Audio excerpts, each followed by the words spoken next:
बिलासपुर गांव में कुलदीप का परिवार रहता था।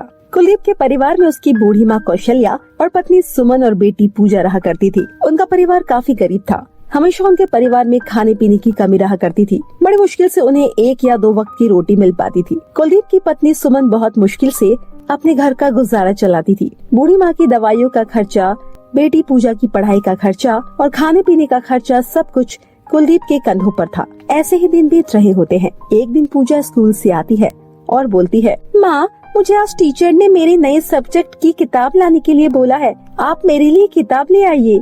और हाँ, मेरे स्कूल के जूते भी फट गए हैं। मेरा पूरा अंगूठा जूतों से बाहर आता है, इसलिए टीचर मुझे असेंबली में खड़ा करती है। तो आप मेरे लिए जूते भी ले आइए। बेटा थोड़ा सब्र कर लो, अभी थोड़ी तंगी चल रही है। मैं जैसे तैसे पैसों का इंतजाम करती हूँ, फिर मैं तुम्हें किताब और जूते दोनों दिलवा दूंगी। लेकिन माँ कितना समय लगेगा, आप मुझे बताइए, क्योंकि कल से ही मेरी मैडम नए सब्जेक्ट की पढ़ाई शुरू करवा देंगी। फिर मेरी पढ़ाई पीछे छूट जाएगी तो मैं क्या करूँगी। पापा आप माँ को बोलो ना मुझे किताबें दिलवा दे। जूतों का तो रहने दो, जब उनके पास पैसे होंगे तब दिलवा देना। लेकिन मैं थोड़े दिनों तक पनिशमेंट में खड़ी हो जाऊंगी, लेकिन मुझे किताब जरूर दिलवा दे, नहीं तो मेरी पढ़ाई पीछे छूट जाएगी। हाँ बेटा, हम एक समय की रोटी कम खा लेंगे, लेकिन तुम्हारी पढ़ाई में कोई कमी नहीं रखेंगे। सुमन तुम पूजा के लिए किताबें ले आना, जो किताबें वो बोल रही है, क्योंकि पढ़ाई लिखाई करना बहुत जरूरी है। अब तो खुश हो ना तुम पूजा बेटा। हाँ पापा मैं खुश हूँ। तभी हंसते हुए डंडा लेकर कुलदीप की माँ कौशल्या आती है और बोलती है, बेटा मेरे घुटने में बहुत दर्द हो रहा है, मुझे दवाई ला दे और मालिश करने के लिए तेल भी ले आना, नहीं तो मैं एक कदम नहीं चल पाऊंगी।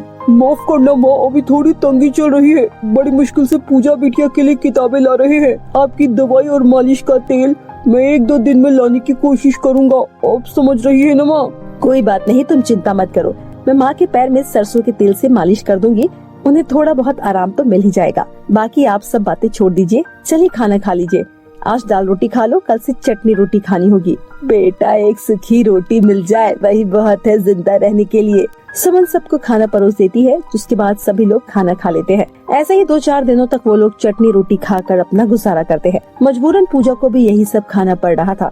तभी पूजा अगले दिन स्कूल से रोती हुई आती है और बोलती है, माँ पिताजी आप बहुत ज्यादा झूठ बोलते हैं। आपने तो बोला था कि आप मुझे किताबें दिलवा देंगी, लेकिन इतने दिन हो गए आपने किताबें नहीं दिलवाई। देखो आज मेरे टेस्ट में 0 नंबर आए हैं। टीचर ने मुझे पूरा दिन धूप में ग्राउंड में खड़ा रखा। अगर मुझे पता होता तो मैं स्कूल ही नहीं जाती। बेटा मुझे माफ कर दो, मैंने तुम्हारी किताब वाले पैसों से आटा खरीद लिया। तुम तो जानती हो ना खाने के लिए कुछ भी राशन नहीं है। मैंने सोचा आटा रहेगा तो हम कम से कम चटनी के साथ रोटी तो खा लेंगे। लेकिन तू चिंता मत कर, मैं अभी देखती हूँ, क्या पता मुझे गुल्लक में पैसे मिल जाए। इतना बोलकर सुमन पलंग के नीचे झुक कर देखती है तो पहले से ही गुल्लक टूटी हुई मिलती है। जिसके बाद सुमन चावल के डब्बे में जाकर पैसे ढूंढती है, लेकिन उसे वहाँ पर भी 1 रुपया नहीं मिलता। जिसके बाद निराश मन से सुमन अपनी बेटी पूजा को बोलती है, बेटा मुझे माफ कर दो, जो गुल्लक में पैसे थे लगता है तुम्हारे पापा ने वही पैसे मुझे घर चलाने के लिए दिए थे। अब तो 1 रुपया भी नहीं है और घर में खाने के लिए राशन नहीं है, पता नहीं क्या होगा। माँ अब तो सभी बच्चे क्लास में मेरा मजाक बनाएंगे, क्योंकि मेरे 0 नंबर आए हैं ना। मैं हमेशा अपनी क्लास में फर्स्ट आती थी, लेकिन सिर्फ आप लोगों की वजह से मेरी किताबें नहीं आ पाई, जिस कारण से मेरे 0 नंबर आए। अब मैं आप लोगों से बात नहीं करूँगी। इतना बोलकर पूजा वहाँ से चली जाती है। वहीं दूसरी ओर कुलदीप कारखाने में काम कर रहा होता है। तभी उसके हाथ से अचानक एक मशीन का पार्ट गिर जाता है। पार्ट गिरने से वो खराब हो जाता है। जब इस बात की खबर कुछ कर्मचारी मालिक को देते हैं तो मालिक गुस्से में आता है और बोलता है, कुलदीप तुमने ये क्या किया? तुम्हारे हाथों में जान नहीं है। तुमने पूरे 5 लाख की मशीन खराब कर दी। जब काम करना नहीं आता तो करते ही क्यों हो? मैं तुम्हें अपनी फैक्ट्री से अभी के अभी निकालता हूँ और मैं तुम्हें 1 रुपया नहीं दूंगा, क्योंकि एक तो ऊपर से तूने मेरा नुकसान कर दिया और फिर मैं तुझे तेरी मेहनत के पैसे दूं। इतना बड़ा बेवकूफ नहीं हूँ। चल निकल जा अभी के अभी यहाँ से। मालिक मुझे माफ कर दीजिए, मैंने जानबूझकर कुछ नहीं किया। अचानक से मेरे हाथों से वो मशीन का पार्ट फिसल गया। आप मुझे माफ कर दीजिए और एक मौका दीजिए। आगे से मैं कभी गलती नहीं करूँगा। मुझे बिल्कुल भी अंदाजा नहीं था कि मुझसे इतनी बड़ी गलती हो जाएगी। मेरे पास सिर्फ आपका ही सहारा है। आपकी वजह से मेरे घर का चूल्हा जलता है। अगर आपने मुझे काम से निकाल दिया तो मैं कहाँ पर जाकर काम करूँगा? मेरा घर परिवार कैसे चलेगा? मालिक मुझे माफ कर दीजिए, मैं आपके आगे हाथ जोड़ता हूँ। कुलदीप मालिक के आगे बहुत गिड़गिड़ाता है, लेकिन मालिक उसकी एक बात नहीं सुनता और उसे धक्के मारकर अपने कारखाने से बाहर निकाल देता है। रोता हुआ कुलदीप घर जाता है और अपनी पत्नी को बोलता है, सुमन मुझे माफ कर दो, आज हमारे घर में चूल्हा नहीं जल पाएगा, आज हम लोगों को भूखे पेट सोना पड़ेगा। कल मैं कोई काम देकर आऊँगा जिसके बाद ही हम लोग खाना खा पाएंगे। आप ऐसा क्यों बोल रहे हैं? और आप तो पहले से ही काम कर रहे हैं, तो अचानक ऐसा क्या हुआ? सुमन, आज मुझसे कारखाने में एक मशीन का पार्ट गिर गया था, जिससे वो पूरी मशीन खराब हो गई, इसलिए मालिक ने मुझे काम से निकाल दिया।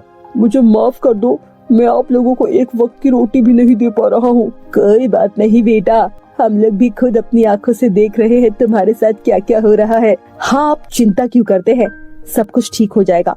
मुझे बहुत अफसोस है कि मैं तुम्हारी मदद नहीं कर सकती, क्योंकि यहाँ गांव में तो कोई काम भी नहीं मिलेगा जिसे करके मैं थोड़े बहुत पैसे कमा पाऊँ। कोई बात नहीं सुमन, आज तो थोड़े बहुत चावल बचे होंगे। हाँ, मैं अभी आप लोगों के लिए चावल नमक की खिचड़ी बना देती हूँ, आप लोग तब तक बैठिएगा। इतना बोलने के बाद सुमन सभी के लिए खिचड़ी बनाने लगती है, जिसके बाद वो सभी को खाना परोसती है। लेकिन पूजा अभी भी गुस्से में होती है और खाना नहीं खाती। तभी उसके पिता उसे समझाते हुए बोलते हैं, बेटा खाने से कभी गुस्सा नहीं करते, और खाना खा लो, तुम बिल्कुल चिंता मत करो। हर दिन दुख भरा नहीं होता है, आज हमें दुख मिल रहा है तो कल सुख भी मिलेगा।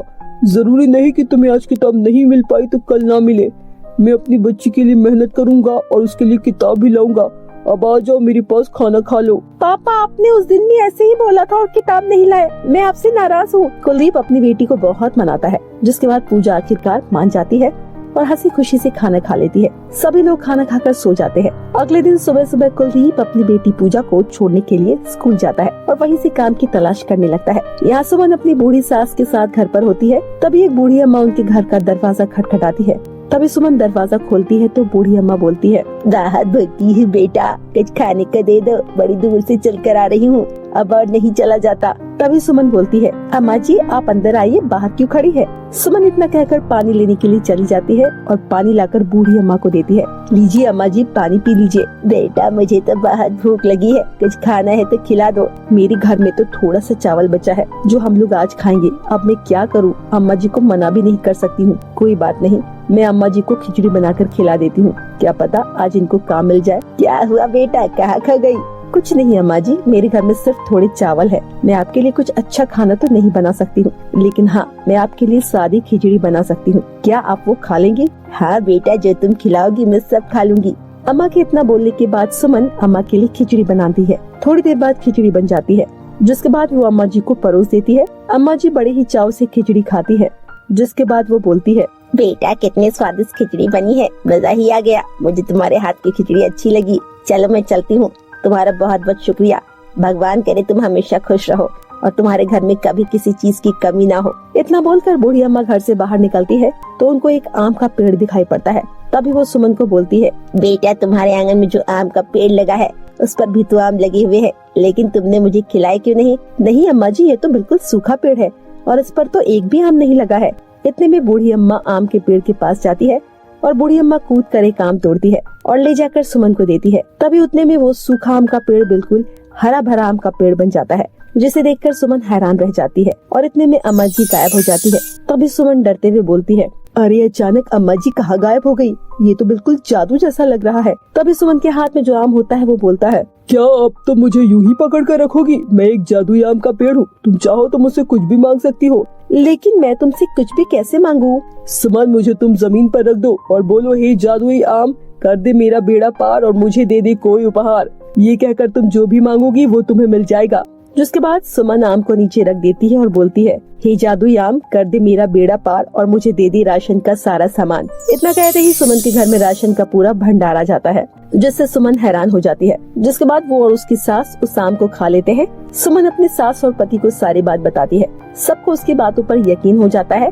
घर में सभी अनाज होने के कारण सुमन अच्छा अच्छा खाना बनाती है, जिससे पूरा परिवार भरपेट खाता है। वाह, मैंने तो बड़े दिनों बाद इतना स्वादिष्ट खाना खाया है। सचमुच माँ, आपने बड़ा टेस्टी खाना बनाया है, लेकिन आपने मुझे अभी तक किताबें लाकर नहीं दी। चिंता मत कर मेरी प्यारी बेटी, अभी मैं तुम्हारे लिए किताबें और जूते लेकर आती हूँ। इतना कहकर सुमन आंगन में लगे आम के पेड़ से आम तोड़ती है और उसे जमीन पर रखकर अपनी बेटी के लिए किताबें और जूते मांगती है। जिसके बाद जादुई आम उसे जूते और किताबें दे देता है। अगले दिन कौशल्या जादुई आम के पेड़ से अपनी दवाइयाँ और मालिश के लिए तेल मांगती है।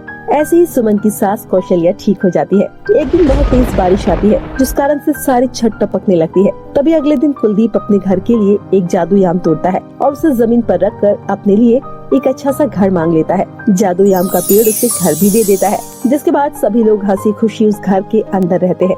साथ ही जादूयाम के पेड़ से सुमन और कुलदीप गरीब और अनाथ लोगों की मदद भी करते हैं। तो मेरे प्यारे दोस्तों, कैसी लगी आपको हमारी ये कहानी? हमें कमेंट करके जरूर बताइएगा। अगर कहानी अच्छी लगी हो तो वीडियो को लाइक, चैनल को सब्सक्राइब करना ना भूलें। फिर मिलती हूँ आपसे मजेदार इंटरेस्टिंग कहानी के साथ। तब तक के लिए बाय बाय दोस्तों।